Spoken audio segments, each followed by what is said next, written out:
Iran.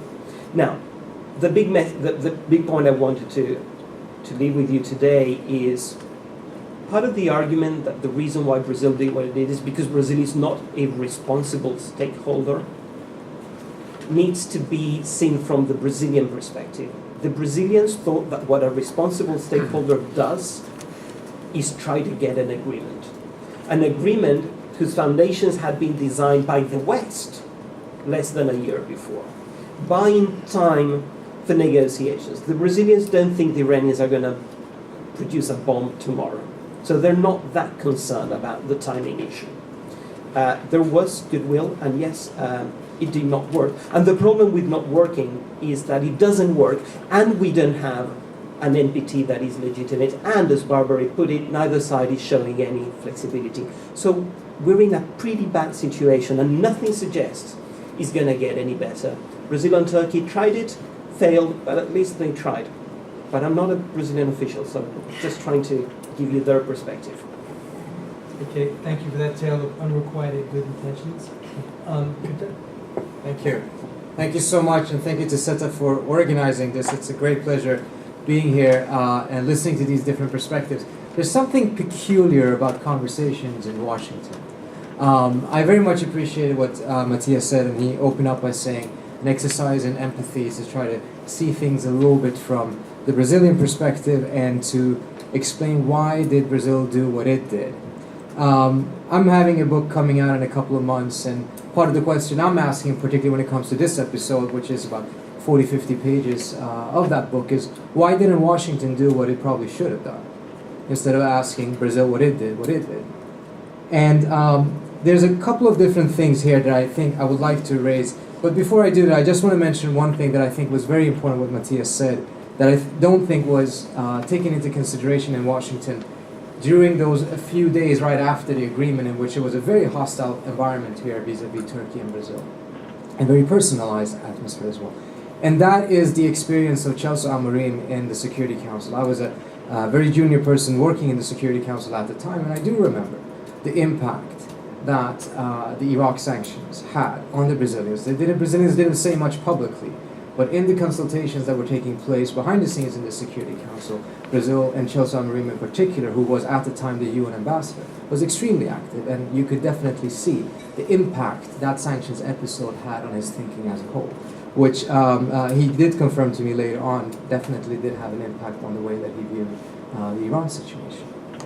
Now, why did the Brazilians succeed in, together with Turkey of course, in something that the Europeans had tried for about 5-6 years without any particular record of success?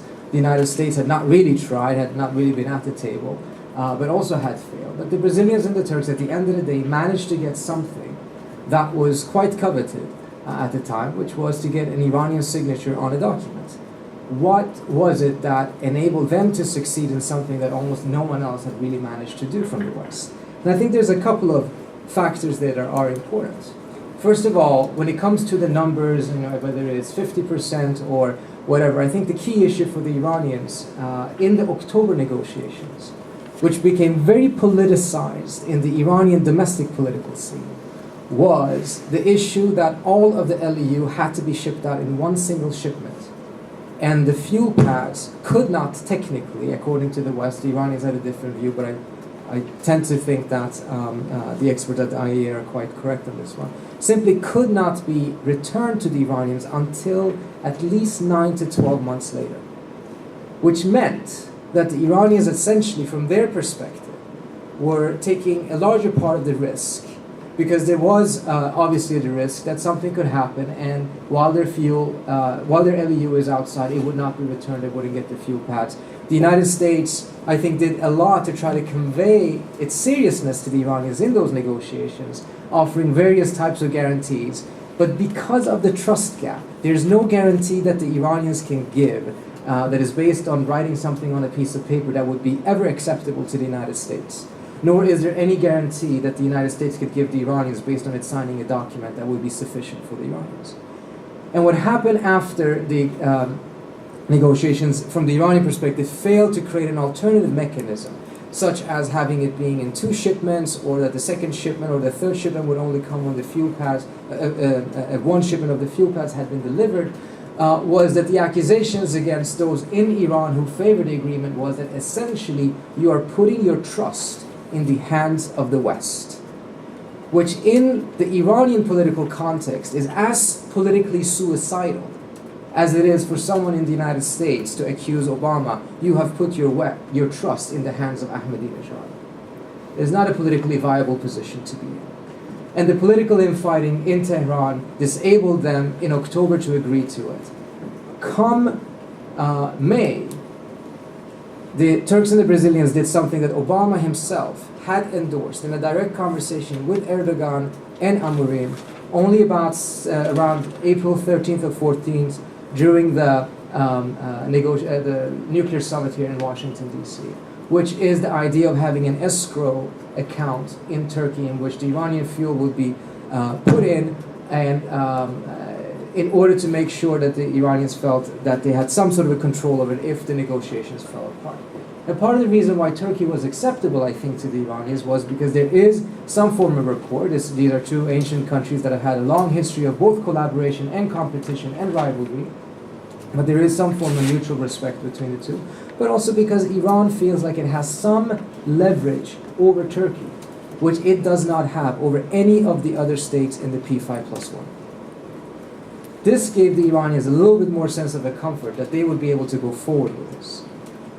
Beyond that, Matias mentioned that in retrospect, the Brazilians have bemoaned that at the end of the day, perhaps they didn't have sufficient contact with the Iranians and didn't have full access, etc. What is nevertheless interesting with that point is that between end of October and beginning of May, Brazil and Turkey engaged in more direct diplomacy with Iran than all of the P5+1 combined, with both Davutoglu and Amorim shuttling in and out of Iran several times. And Amorim also did a couple of other things on the human rights front, completely behind the scenes, including securing the release of a very high-level, high-profile, at the time, French student. That's not comparable to the level of engagement that existed between the P5. Certainly the Russians as well as the Chinese did a couple of attempts to be able to get back to the original Vienna Agreement. But it's nevertheless not comparable to the amount of diplomatic energy that Brazil and Turkey could put into this, and did put into this. Furthermore, even though the main interlocutor nevertheless ended up being Ahmadinejad, both the Turks and the Brazilians did engage extensively with almost all other power centers in Iran, recognizing very well that there is a peculiar similarity between Washington and Tehran in the sense that you cannot get an agreement out of Washington by just going to the White House. You do have to make sure that you talk to Congress. You do have to make sure that you talk to many other branches of government that also need to come into an agreement.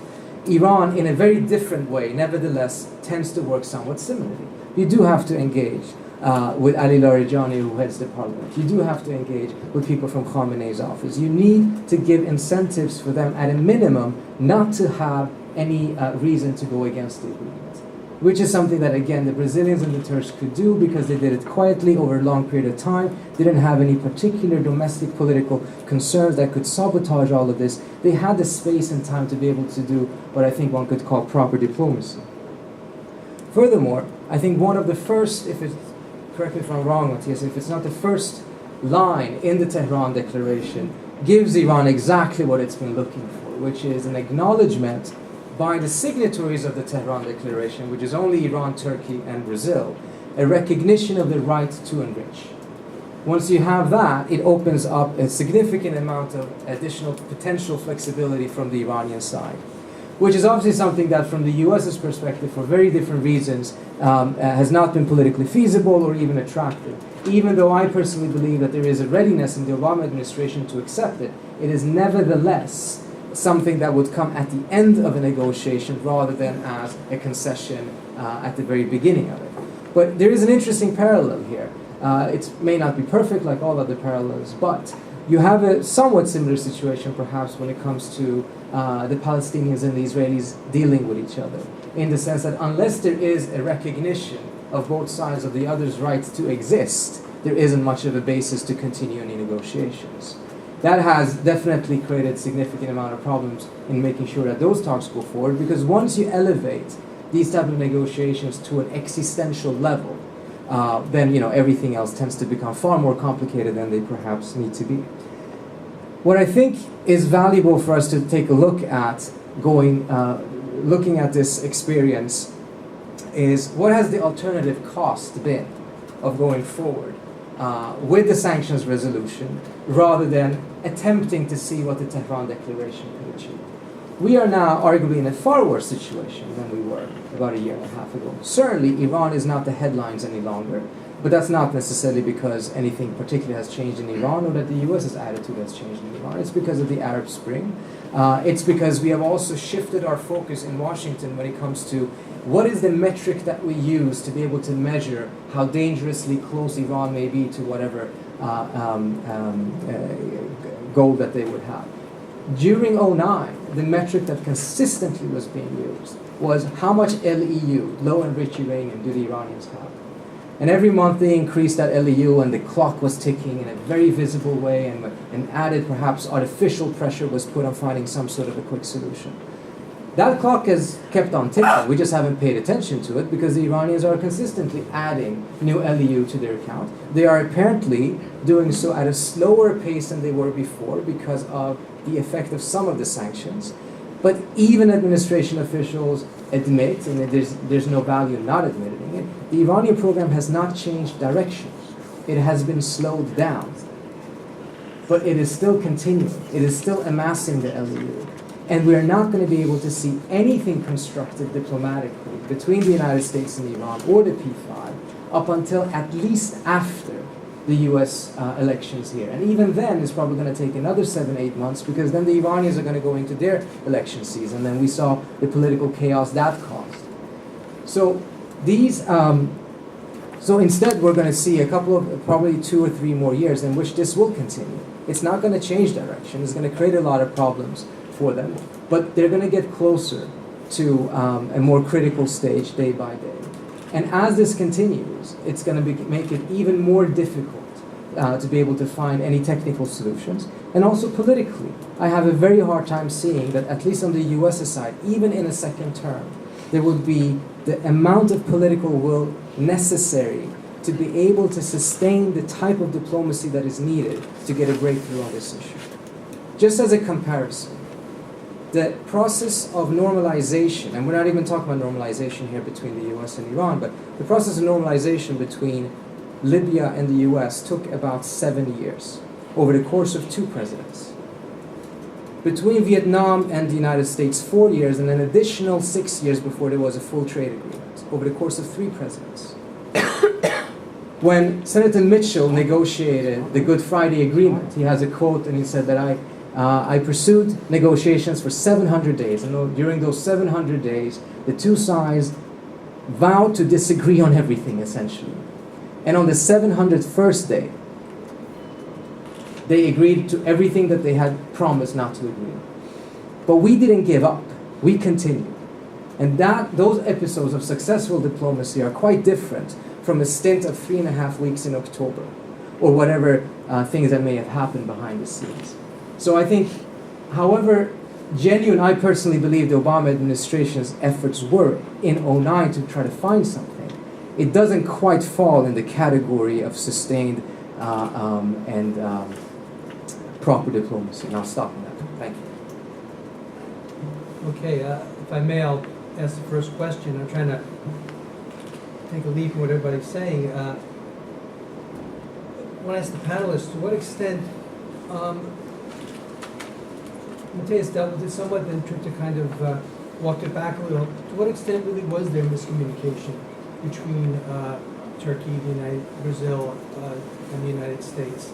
And why do you think there was such miscommunication? I know in the case of Turkey, there was Ahmadinejad visited Brazil in November of 2009, and Amarim has been on record saying that an envoy came to him from Washington to urge him to ask the Iranians to agree to the fuel deal. And of course, with Turkey and the United States, there was a tremendous degree of miscommunication. So my question is, what is the reason for this miscommunication, and where does this leave us? Are Turkey and Brazil still pursuing mediation?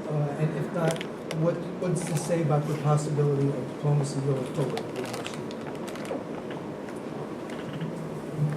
So, why problems with communication? Well, Brazil has had problems with communication with the United States for a long time. There is no tradition of structured relationships. There are few entry points on both sides where they can communicate. The relationship has been relatively distant and relatively cold for a very long time. Contrary to what you see in many other Latin American countries, for Brazil, the option of bandwagoning with the United States, following the United States very closely, was never a politically viable option. Whenever it was tried, it was very short-lived. With regards to Iran and Turkey, Brazil's relationships with these countries are relatively new. Not so much with Iran. Brazil used to have a pretty intense Iran policy back in the 70s, although it had a much more developed relationship with Iraq back in the 70s. But again, you have to learn how to navigate Tehran, as Trita put it. And this is because Foreign Minister Amorim had a set of personal contacts that allow him to. But when you look at the institutional structures, when you look at the way various Brazilian bureaucracies are dealing with these countries and thinking about these countries, you find almost nothing. The same, I reckon, applies for Turkey. And specifically in that, how the U.S. concerned about Iran enriching to 20%, the U.S. concerned about the amount not having to be different. How could these things not have been, was there no briefing on that? Because the Americans said they did brief on that. So how did it happen that when you sat down with them, you came up with a package which still had to go to Vienna, it was not certainly anything that could be decided with Tehran, where there were so many substantive points with which Washington was unhappy? In terms of communication, or as you put it, miscommunication, now if you ask the Turkish foreign policy people, diplomats, etc., they're saying that they informed the U.S. at every stage of the way until the last minute. They never really did anything on their own.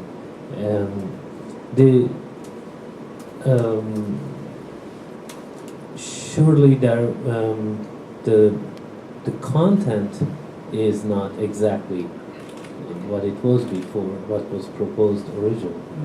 And I don't think they were unaware of what they were signing.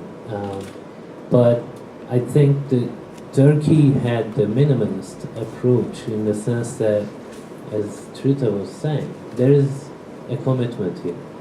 And they never said, this is the end of the deal, this is simply the beginning of something. And don't forget, Erdogan was there right next to Ahmadinejad. That wasn't, I don't think he ran to that meeting to stand next to him like that, because we know that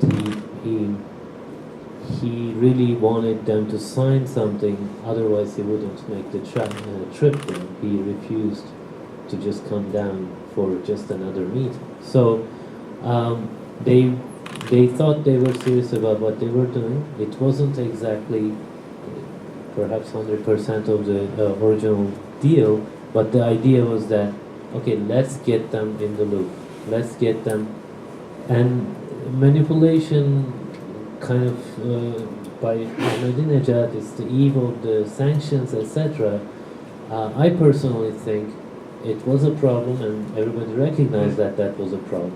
But the expectation was that the U.S. would say, good, okay, let's talk about it, but we will go with sanctions. That even that didn't quite happen. What happened was afterwards the U.S. officials said that they will follow a dual-track approach, which, you know, you would admit that there has not been a really other track but the sanctions track, and which is now sort of becoming the most dominant approach. So I think the U.S. approach was like, okay, let them basically accept all the terms of the international community and then we will talk. But Turkey's approach was, well, we need to get them to the table. And if this is going to get them to the table, let's do it. When you say it was close consulting, certainly when Erdogan and when they were in Tehran, they were not checking with Washington. There was a gap where they just went and didn't agree. There was not consultation ahead of time about something that surprised Washington afterwards. What I know is they essentially counted on the idea that this deal wouldn't go through at all. So Washington was comfortable that it wasn't going to go anywhere, and eventually Turkey and Brazil would line up in the sanctions. And I think it was a surprise to Washington more Right. in that sense. Please. I think if anything, the biggest mistake Brazil and Turkey did is that they really did not pay sufficient attention to the domestic political circumstances in Washington and the position that the president was finding himself in. As Barbara pointed out, from the very first minute that the Obama administration began what I believe was a very genuine effort at diplomacy with Iran, there were significant forces who were trying to consistently close down the space that the administration would have. And the administration really was not in the mood because of upcoming elections in Congress that fall to fight for more political space. It was trying to operate within whatever political space it was granted. And by May, you have to remember, the administration had worked really, really hard to push back Congress not to impose unilateral sanctions before the Security Council. And there were attempts by the key proponents of the sanctions to actually get the Congress to pass sanctions before the UN Security Council as almost a negative development for the administration. The administration, in my view, could have taken on a much tougher position from the outset. It came very late to the sanctions debate in Congress. And when it did so not on the principle of sanctions, not to defend its diplomacy, but only on the timing issue.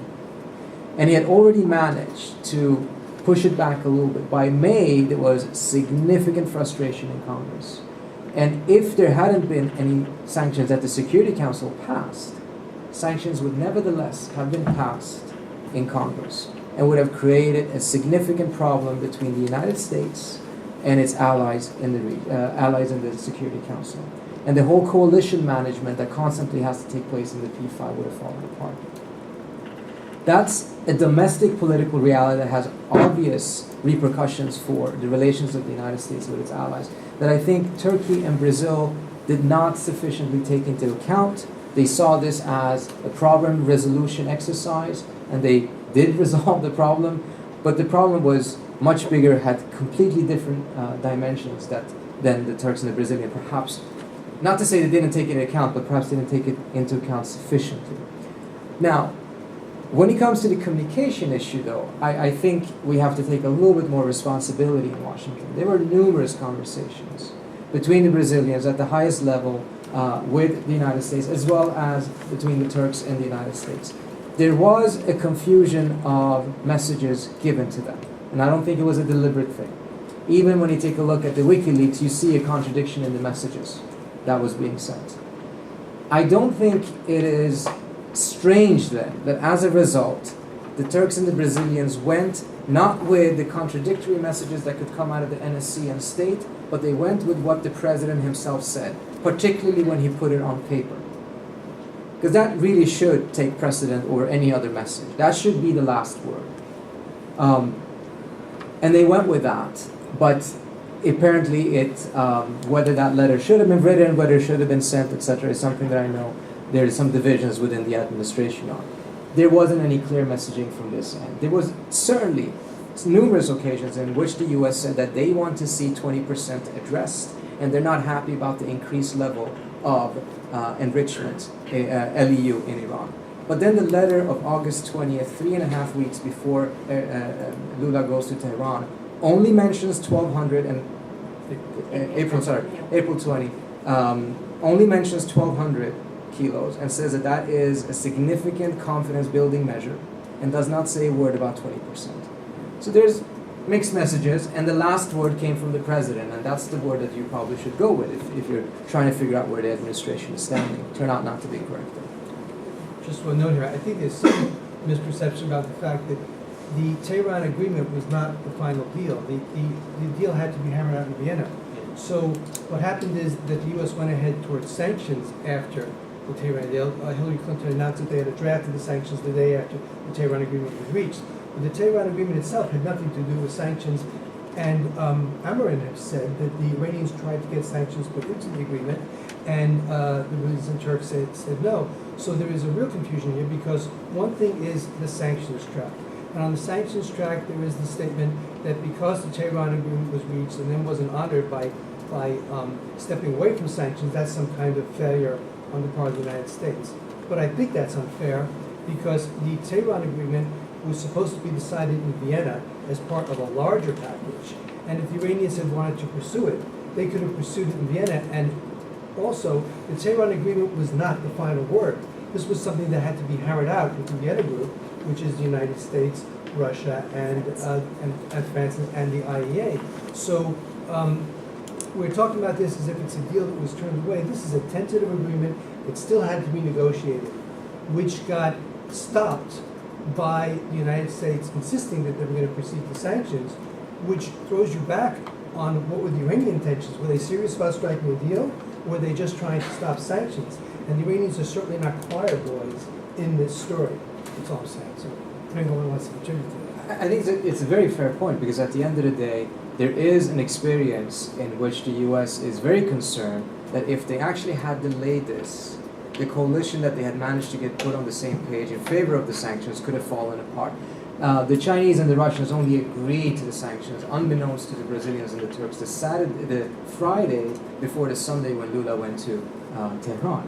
But it comes back to a question over here as well. So what is our ultimate objective? Are we pursuing sanctions for the sake of sanctions? Or are we pursuing it, as we have stated publicly, to get the Iranians back to the table? Well, they were back at the table. There was an insistence that any agreement the Iranians would have to put on paper, which they hadn't done in Vienna. In Vienna in October, they never gave a written response to the Vienna proposal. It was a point of very legitimate frustration on the Western side.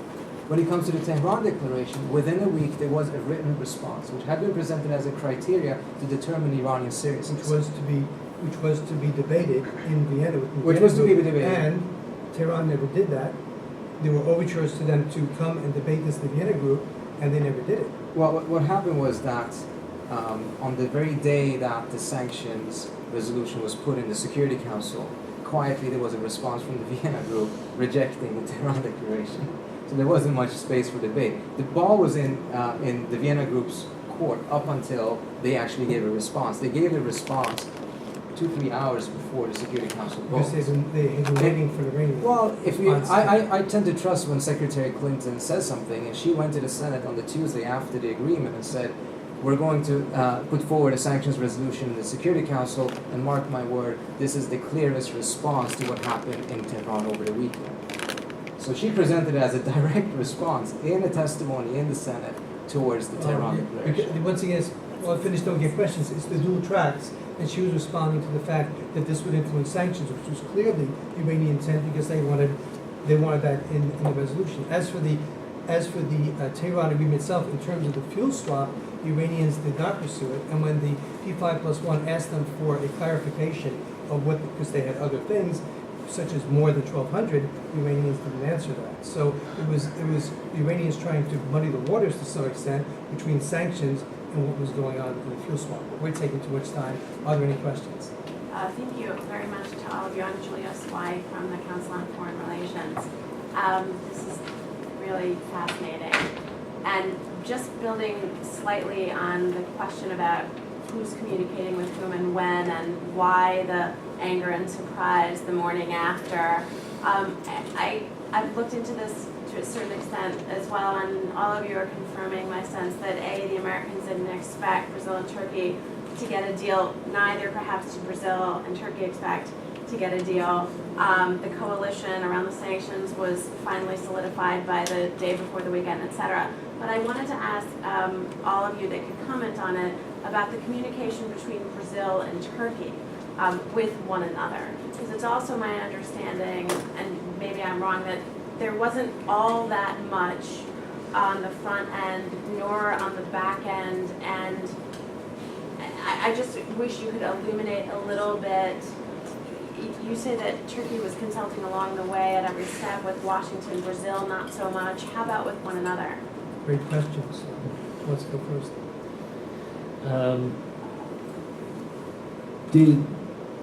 I don't want to credit too much, but Turkey was right there, and there was a shuttle diplomacy. Turkey, I think, did the bulk of the work.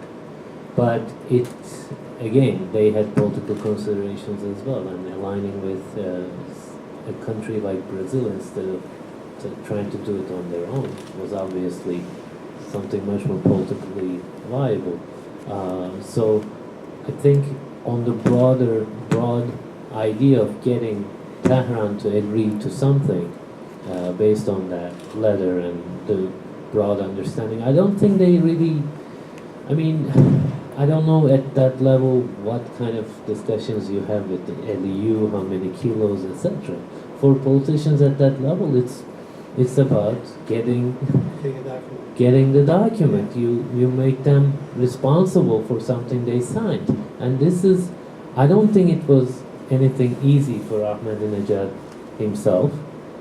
And you're saying they didn't negotiate in Vienna. How, from their perspective, how would you be able to negotiate in Vienna to give away your nuclear fuel to Western powers? Just the dynamic that Trita was talking about, was on, the psychological. was on coordination between Turkey and Brazil. Yeah, this. Right. Yeah. Yeah, I think they broadly, but I'm not sure if they needed to inform, if they tried to inform the Brazilian side about every single thing they did as much as they did Washington. They probably had more. The only reason I ask is because two very important regional powers try to get something done on a big global security issue. It would seem to me that it would be optimal at least to figure out, to try to have a joint strategy to manage Washington, to communicate with the P5+1, to take the initiative and do the politics, not only worried about the domestic politics, but the geopolitics of the interaction with the established powers. That's what I'm trying to tease out. That would be true if they were actually trying to get a comprehensive resolution to the whole nuclear issue. Their mandate was quite limited, and the Turkish side claims, I don't know for a fact, but they're saying they asked us, we never really did it on our own. This was an American proposal in the first place. If you go back, look at the news in October 09 and afterwards. Anyway, so. Thank you.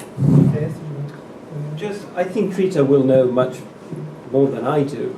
My own reaction would be to say, from a Brazilian perspective, this was not an American request. It was a Turkish-Brazilian initiative that had been cleared with Washington, which is different than being a request. Although Lula did go out and say that Obama had asked him to work as hard as he could to get it done.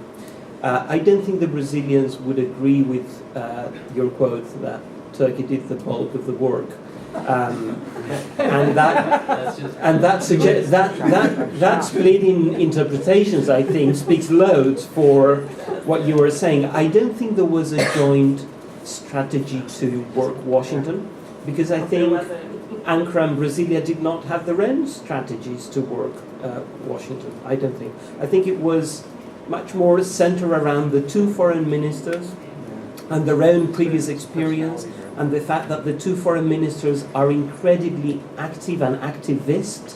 If you look at them, they actually look alike, physically. They look alike. It's really quite striking. And I don't think there was a grand scheme on that front. But this is the man who knows. They just present a completely new component to IR theory. Foreign ministers that look alike, think alike, do alike. I don't know if I have much to add to it, but I think we do have to keep in mind two things. First of all, Turkey and Brazil were in the Security Council by coincidence at the same time. There's some personal connections as well between Amorim and Turkey. I think his former son-in-law is Turkish. He has a half-Turkish granddaughter. So there's some other connections as well. I don't think it has any particular impact on any of this. But the other thing is, this is nevertheless a last-ditch effort.